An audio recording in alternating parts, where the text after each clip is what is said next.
उस्ताद, मैंने सुना है हमारे गांव में एक पंडित आया है। तो उसमें मैं क्या करूं? मुझे उससे क्या काम है? अरे उस्ताद, सुना है वो पंडित बहुत ही चतुर और अमीर है। ओह अच्छा, हम भी तो देखें वो पंडित कितना चतुर है। उस्ताद, सुना है उसके घर बहुत ही धन दौलत है। अगर हमने उनको चोरी कर लिया तो जीवन भर हम आराम से बैठकर खाएंगे। तो देर किस बात की, आज रात को ही हम उसके घर चोरी करेंगे।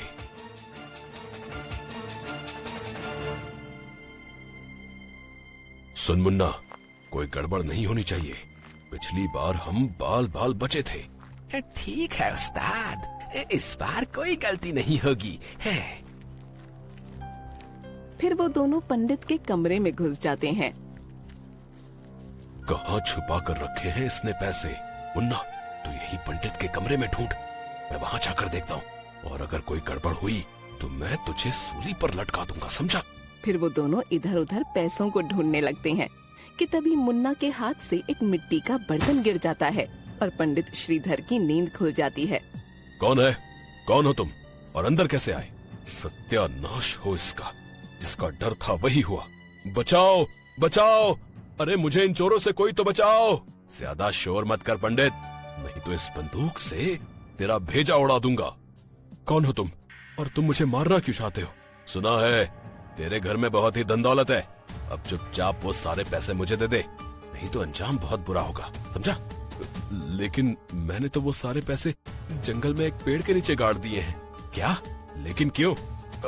इसलिए ताकि उन पैसों को घर से कोई चुरा ना ले। ओह अच्छा, तो तू खुद को बहुत ही शातिर समझता है। चल अब जल्दी से ये बता कि वो पैसे तूने किस पेड़ के नीचे गाड़ के रखे हैं। मैं नहीं बताऊंगा उस पेड़ के बारे में, तुम्हें जो करना है वो करो। लगता है तू ऐसे नहीं मानेगा। ठीक है, तो अब मुझे तुझे मारना होगा। रुको रुको, मैं सब बताता हूँ। मैंने वो पैसे जंगल में एक बड़े से बरगद के पेड़ के नीचे गाड़ दिए हैं। खबरदार, अगर मेरे पीछे आने की कोशिश की तो चल मुन्ना, अब हम वो सारे पैसे निकाल लेंगे।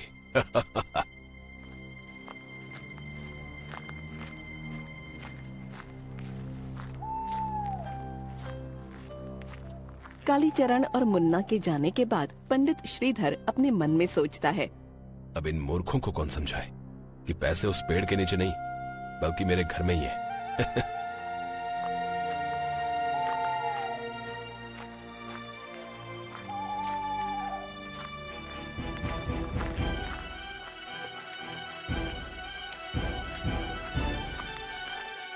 सबसे पहले हमें उस बरगद के पेड़ को ढूंढना होगा।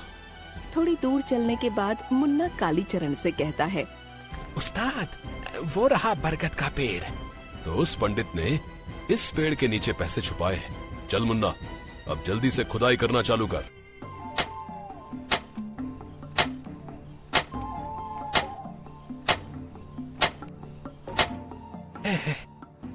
उस्ताद, मैं तो थक गया, अब इससे ज्यादा मैं नहीं खोद सकता।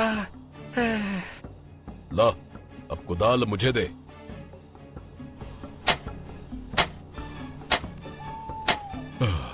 अरे बाप रे बाप, इस पंडित ने कितने नीचे पैसे गाड़ कर रखे हैं। मेरी तो खोदने में जान ही निकल गई। उस्ताद, अब तो पेड़ की जड़ भी दिखने लगी। लगता है उस पंडित ने हमको उल्लू बना दिया। तू ठीक कहता है मुन्ना, लेकिन मैं उस पंडित को छोड़ूंगा नहीं।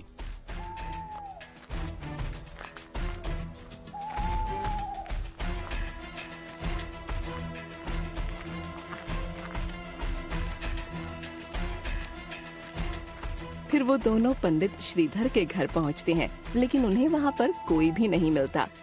अबे ओए पंडित, कहाँ मर गया? बाहर निकल। काफी देर आवाज लगाने के बाद उन्हें कोई जवाब नहीं मिलता है और तभी मुन्ना कालीचरण से कहता है, लगता है उस्ताद वो इस गांव को छोड़कर भाग गया। अच्छा है वो यहाँ से भाग गया, नहीं तो मैं उसको गांव में रहने लायक नहीं छोड़ता। अगले दिन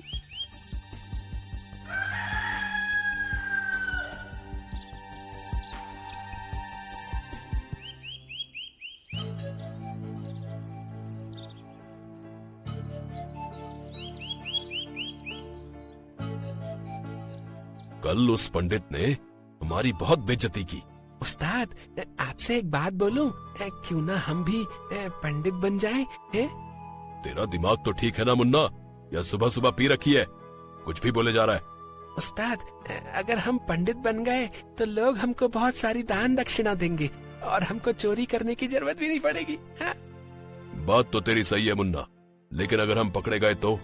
अरे आप चिंता मत कीजिए उस्ताद, किसी को कुछ भी पता नहीं चलेगा। फिर वो दोनों पंडित का भेष बदल लेते हैं। उस्ताद, आप इस पंडित के भेष में एकदम लल्लन टाप लग रहे हैं। चल अब ज्यादा तारीफ मत कर मेरी, नहीं तो मुझे शर्म आ जाएगी। फिर वो दोनों गांव में एक नदी के किनारे पहुंच जाते हैं।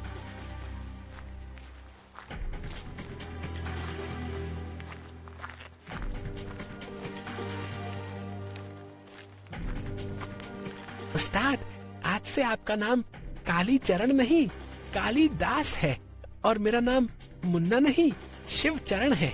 ठीक है शिव चरण जी, अब आप जाइए और सारे गांव वालों को बता दीजिए कि गांव में एक बाबा आए हैं और वो सभी की समस्याएं दूर कर देते हैं। फिर मुन्ना एक दुकानदार के पास जाता है।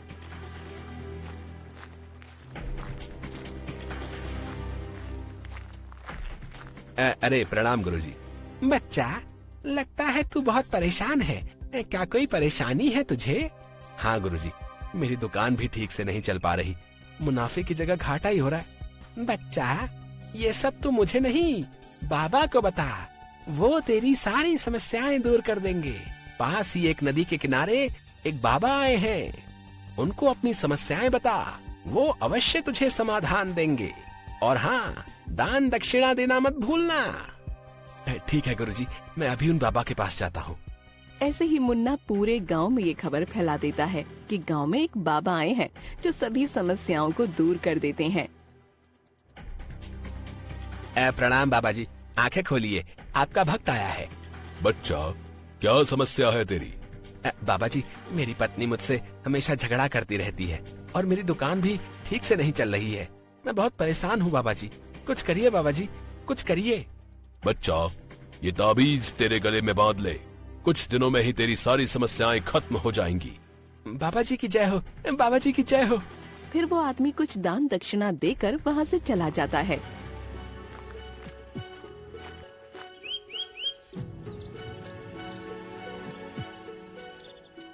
बाबा जी, 20 वर्ष हो गए हैं, लेकिन अभी तक मेरी शादी नहीं हुई है, कुछ करिए बाबा जी।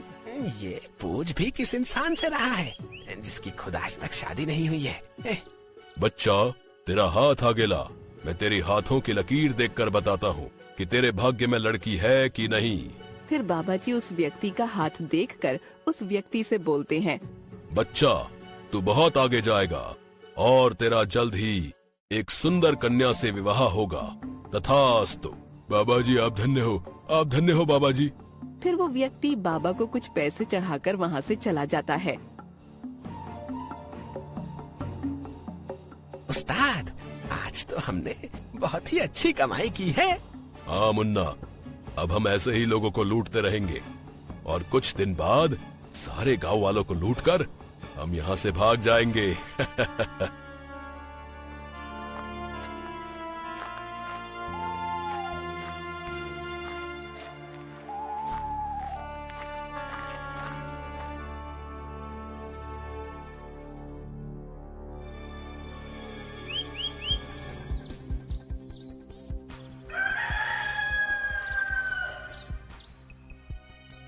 अगले दिन वो दोनों फिर से उसी नदी किनारे पंडित के भेष में उसी पेड़ के नीचे बैठ जाते हैं।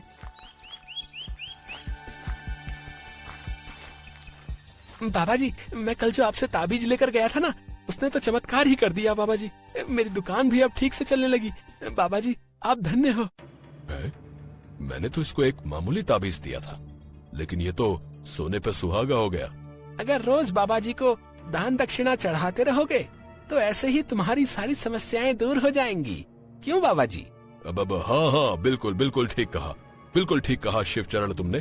तभी वहाँ पर एक लड़की आती है और बाबा जी से कहती है, प्रणाम बाबा जी, आप सभी की समस्याएं हल करते हैं, तो हमारा भी तो फर्ज बनता है ना कि हम आपको भोजन करवाएं। बाबा जी आप मेरे घर चलिए, मैं आपको भोजन करवाना चाहती हूँ। ठीक है बच्चा, हम शाम को तुम्हारे घर भोजन करने अवश्य आएंगे।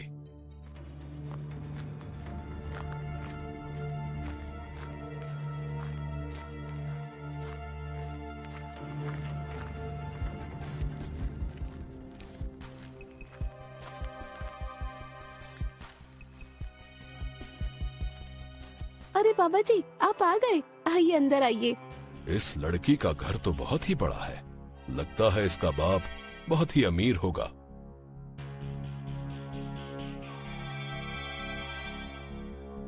बाबा जी आप दोनों हाथ धो लीजिए, मैं आपके लिए खाना लगा देती हूँ। फिर वो दोनों हाथ धोकर खाना खाने बैठ जाते हैं। मेरे बच्चे, खाना बहुत ही स्वादिष्ट बनाया है तूने। अरे बाबा, खाने में तो आज मजा ही आ गया। बच्चा, तेरे घर में और कोई दिखाई नहीं दे रहा है, सब कहाँ गए? बाबा जी की ये बात सुनकर वो जोर जोर से रोने लगती है। अरे क्या हुआ, तू रो क्यों रही है? बाबा जी, मेरी माँ मुझे पैदा होते ही छोड़ गई। मेरे पिताजी ने ही मुझको पाल पोस कर बड़ा किया, लेकिन वो भी अब कुछ दिनों से लापता है। तू फिक्र मत कर बेटा, तेरे पिताजी तुझे जरूर मिल जाएंगे। कालीचरण और लड़की आपस में बात कर ही रहे होते हैं कि तभी मुन्ना उस तस्वीर को देखता है और उसकी चीख निकल जाती है। आहा! क्या हुआ शिवचरण, तुम इतना चिल्ला क्यों रहे हो? अरे उस्ताद, जरा उस फोटो फ्रेम को तो देखिए। अरे बाप रे, ये तो पंडित श्रीधर है। कहीं अगर इसने पहचान लिया तो आफत हो जाएगी। उस्ताद, इस पंडित के आने से पहले हमें यहाँ से कल्टी मार लेनी चाहिए, नहीं तो आफत हो जाएगी। कालीचरण और मुन्ना आपस में बात कर ही रहे होते हैं कि तभी वहाँ पर पंडित श्रीधर आ जाता है। अरे पिताजी आप आ गए, कहाँ थे आप इतने दिनों से? अरे मर गए रे। ए मुन्ना, जल्दी अपना चेहरा छुपा। बेटी, ये बाबा जी कौन है और इन्होंने अपना चेहरा क्यों छुपा रखा है? पिताजी, ये बाबा जी हमारे गांव में नए आए हैं। मैंने सोचा क्यों ना मैं इनको भोजन करने के लिए अपने घर में बुला लूं। मुन्ना, इससे पहले कि ये पंडित हमको पहचान ले, जल्दी यहाँ से भाग। फिर वो दोनों आधा खाना खाकर ही वहाँ से 9-11 हो जाते हैं। अरे बाबा जी आप कहाँ जा रहे हैं? खाना तो खाकर जाइए। ये बाबा जी मुझे देखकर भाग क्यों गए? लगता है दाल में कुछ काला है। मुन्ना, अब जल्दी ही ये गांव छोड़कर हमें यहाँ से भागना होगा। अगर उस पंडित को पता चल गया तो हमारी खैर नहीं। हाँ उस्ताद, आप सही कह रहे हैं। अगर कहीं उसे ये पता चल गया कि हमने लोगों को बहुत लूटा है, तो हमारी सारी पोल पट्टी खुल जाएगी। हमें कल सुबह ही यहाँ से भागना होगा।